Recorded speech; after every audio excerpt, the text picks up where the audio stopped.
ركز معايا في الفيديو ده لانه فيديو خطير جدا ومهم قوي. صاحب السؤال بيقول ان هو عنده التواء في اصبع القدم الكبير مسبب له وجع شديد، مش بيعرف ان هو يتحرك منه. في الفيديو ده مع بعض هنعرف يعني ايه التواء اصبع القدم الكبير، او اللي احنا بنسميه البانيونز، او باللغه العربيه الوكعات.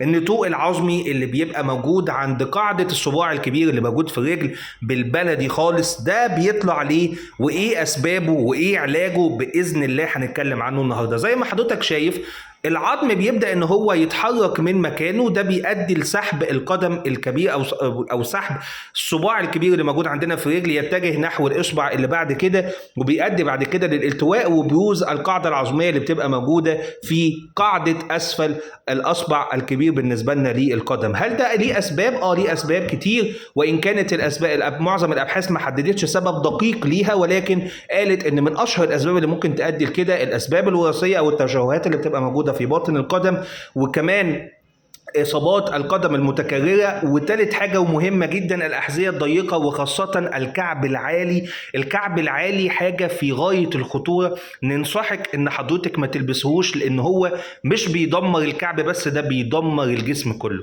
واعراضه زي ما حضراتكم بتبقوا شايفين دلوقتي في الفيديو، من صعوبه في تحريك اصبع القدم الكبير، او ان اصبع القدم بيبدا ان هو ينحني بعد كده ضد مع اصابع القدم الاخرى، او باتجاه اصابع القدم الاخرى.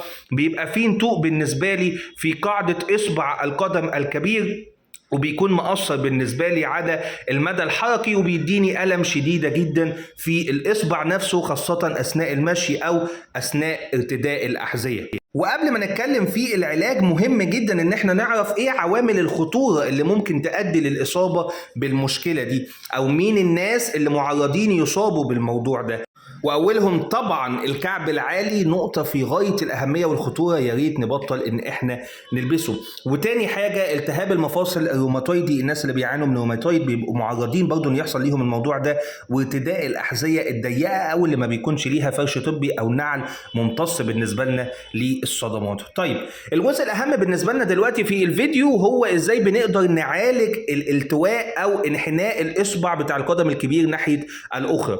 والعلاج بالنسبه لنا بيكون متوقف على شده الالتواء ودرجته. فالمفروض ان حضرتك اول ما تحس بالمشكله دي وتحس ان في حاجه غلط بالنسبه لنا في القدم، لازم نروح نكشف عند دكتور العظام، وعلى حسب الحاله هيكون العلاج. والعلاج هنا بيكون اما علاج تحفظي متمثل في الادويه اللي كتبها لنا الدكتور، او وضع وسائد للقدم وتقويم للاصبع، وهتلاقوا الصور بتاعتها ان شاء الله في الكومنتات، ووضع فرش طبي للاحذيه لتوزيع الضغط بشكل متساوي على اصابع القدمين والكعب. والنقطه دي بتكون في غايه الاهميه. والمهم العلاج الطبيعي في حالات الالتواء الخفيف او البسيط، او لا قدر الله التدخل الجراحي بالنسبه لنا في الحالات الشديده.